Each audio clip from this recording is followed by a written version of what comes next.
बॉलिवूडमध्ये असे अनेक कलाकार आले आणि गेले. काहींनी यशाच्या शिखरावर अधिराज्य गाजवलं तर काहींना नशिबाने साथ दिली नाही. पण काही जण असे होते ज्यांना यशाच्या उंबरठ्यावर येऊनही अचानक सगळं गमवावं लागलं. आणि त्यातलंच एक नाव म्हणजे चंद्रचूड सिंग. एक असा अभिनेता ज्याने केवळ आपल्या देखण्या व्यक्तिमत्वानेच नाही तर आपल्या अभिनयाने देखील प्रेक्षकांची मने जिंकली. पण तुम्हाला माहित आहे का, हा अभिनेता सुरुवातीला IAS अधिकारी होण्याची स्वप्न बघत होता. त्यासाठी त्याने UPSC परीक्षेची तयारीही केली होती. पण नियतीला काही वेगळंच मान्य होतं.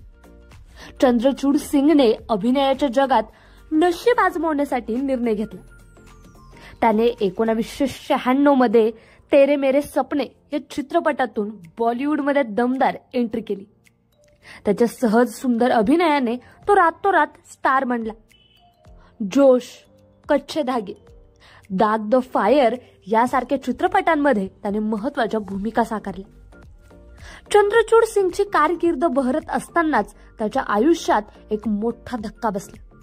एक अपघात ज्याने त्याच्या संपूर्ण आयुष्याची दिशा बदलून टाकली. गोव्यात वॉटर स्कीइंग करत असताना त्याचा तोल गेला.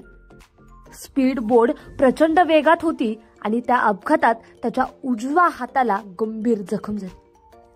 सुदैवाने त्याचा हात पूर्णपणे तुटला नाही, पण स्नायूंना मोठी दुखापत झाली. याच दुखापतीमुळे त्याला अनेक चित्रपट गमवावे लागले. तो आधी ज्या भूमिका सहज करू शकत होता त्या आता त्याच्यासाठी कठीण झाल्या. बॉलिवूडमध्ये त्याचं करिअर हळूहळू थंडावत गेलं आणि मग तो रुपेरी पडद्यावरून जवळजवळ गायबच झाला. या काळात त्याच्या व्यक्तिगत आयुष्यातही मोठे बदल झाले. त्याच्या पत्नीबद्दल फारशी माहिती उपलब्ध नाही, पण ते विभक्त झाले. आज 44व्या वर्षी तो एकटाच आपल्या मुलाची काळजी घेतो. पण एक गोष्ट विशेष म्हणजे चंद्रचूड सिंगने पुन्हा आपला आवाज शोधण्याचा प्रयत्न केला. सिनेमा नाही, पण OTT प्लॅटफॉर्मच्या माध्यमातून तो परतला. आर्या आणि इतर काही वेब सिरीज मध्ये त्याच्या अभिनयाचं कौतुक झालं.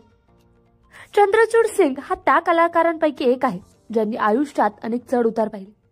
यशही मिळवलं आणि अपयशही सोसलं, पण तरीही तो थांबला नाही.